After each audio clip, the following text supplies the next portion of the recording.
Okay, so welcome to April and the April qualifiers for the Inov-8 Four Nations 2014.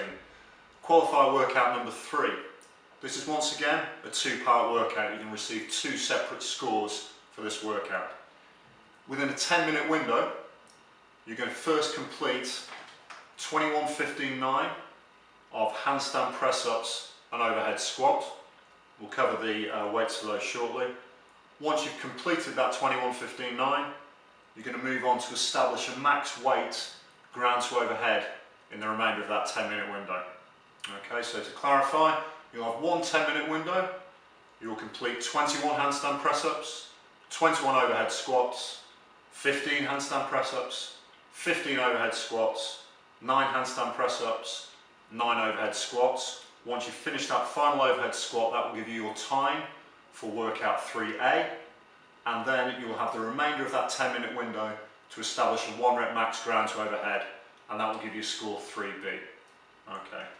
So looking at the weights for this workout, in the RX category, your overhead squats will be at 60 kilos for gents and 40 kilos for ladies.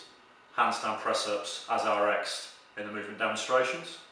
For masters 40 to 49-year-olds, the overhead squats are 45 kilos for males and 30 kilos for females.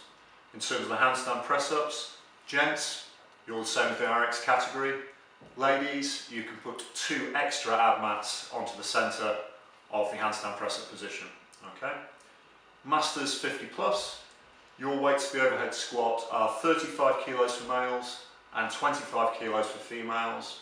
And in place of handstand press-ups, we're asking you guys to do full press-ups. So for masters 50 plus, it's 21-59 of press-ups and overhead squat. Good luck, guys. The setup for handstand press-ups is a 15 kilo plate either side of an ab mat. The athlete's hands must remain in contact with that plate during the full movement. The movement begins at the top of a handstand with the arms fully locked out, heels on the wall. At the bottom, the head must touch the ab mat, and at the top of each rep, the arms return to fully locked out with heels on the wall. Kipping is permitted. You'll be no rep for failing to touch the ab mat, or for your heels coming off the wall at the top of the movement. For the overhead squat, a squat snatch into first rep is permitted, providing the athlete passes through a full squat with hips below knees. The barbell must come to a full lockout overhead, with hips, knees and arms fully extended, and the bar directly over the middle of the body. You'll be no repped for shallow squats, or failing to achieve a full lockout with the bar at the top of the movement.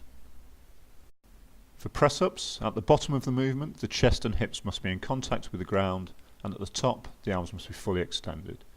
You'll be no repped for your chest failing to touch the ground, or failing to achieve full extension at the top of the movement. For the ground to overhead movement, the barbell must be taken from the ground to a locked out position overhead, such that the elbow, shoulder, hips and knees are fully extended, and the bar finishes directly over the body with the feet in line. A muscle clean, power clean or squat clean is all permitted for the first movement, whilst shoulder press, push jerk or split jerk may all be used, providing that full extension is achieved at the top of the movement. If the jerk is missed but brought back to the front rack, the athlete may reattempt the jerk without taking the barbell from the floor.